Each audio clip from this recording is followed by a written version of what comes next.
Dude, I don't even care. This is one of the biggest surprises of the year so far. Oh yeah. Netflix totally caught me off guard with this film.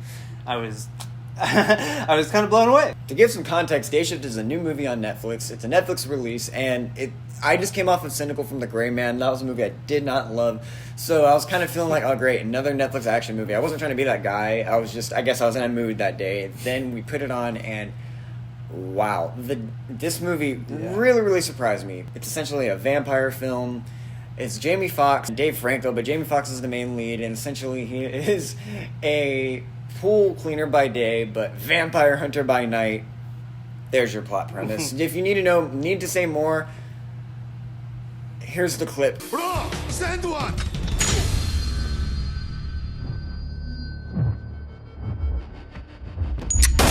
So that kind of shit is what this movie is.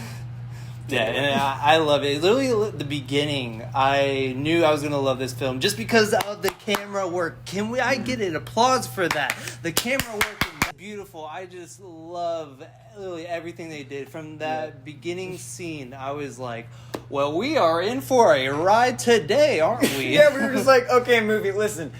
Okay, I see what you're doing. There was so much kinetic energy. It was so well cut together, and the vampire versus Jamie Foxx fight, that throwdown that goes down, immediately lets you know what you're in for, because it's so fast-paced and just so brutal and so in your face, but so much fun, and you can clearly see everything that's going on. Nothing about it is too shaky or annoying or obnoxious, and it's all in damn good fun, and you know the movie and the direction, and just it feels like everyone on board was having a blast. Oh yeah, especially in the action sequences.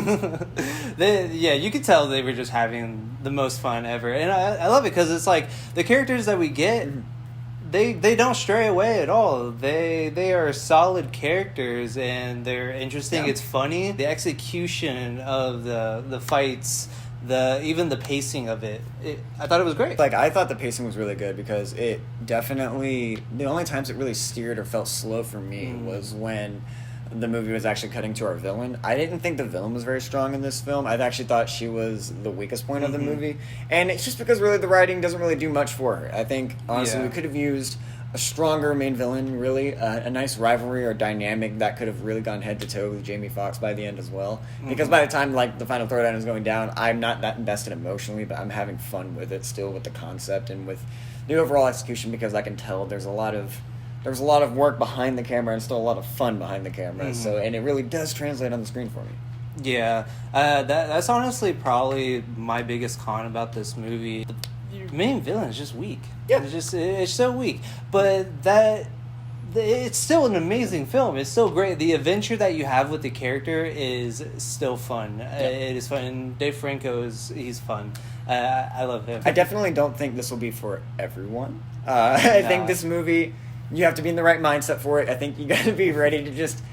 It is the definition of that kind of just have a blast, keep your feet back, have fun with something. There's a character in this movie, and if you don't know he's in it, the moment he shows up, you're going to know what kind of ride you're in for, and I'm just got to say, I liked it. I absolutely loved it. Me and Justin were just losing it. We're having fun. We had a ball. It is perfect. Hell no. It's silly. It's dumb at times. It's stupid, but in all the right ways to me that I could just have fun with it. Honestly, this movie was right up my alley in terms of fun. There's actually some really interesting world building and really fun stuff and cool lore involved with the vampires and how they kind of interwork with the real world. I actually was kind of invested in that when they were talking about the lore and the world building around the character. I was actually really invested in that, and I didn't expect to be. Do I need a sequel? Do I need more? Not necessarily, but Nah. that's fine.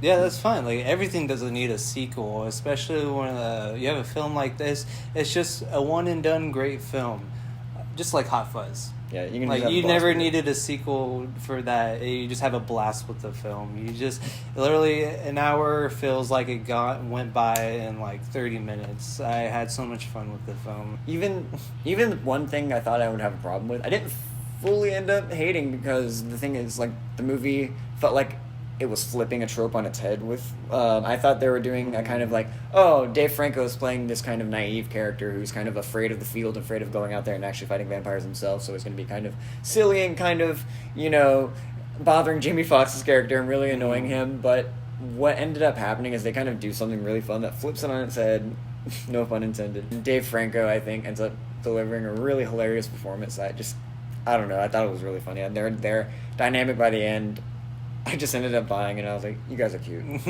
Honestly, I honestly didn't really expect to, like, have, like, just fall in love with some of these characters. Some of these characters are just kind of grabbed me in, just like that. And it's not, I'm not like heavily invested in it, of course, but it's the characters are so fun. They make the ride fun.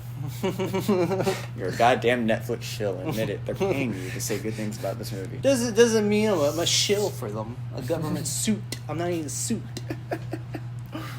Go watch Day Shift. Please go watch it. It's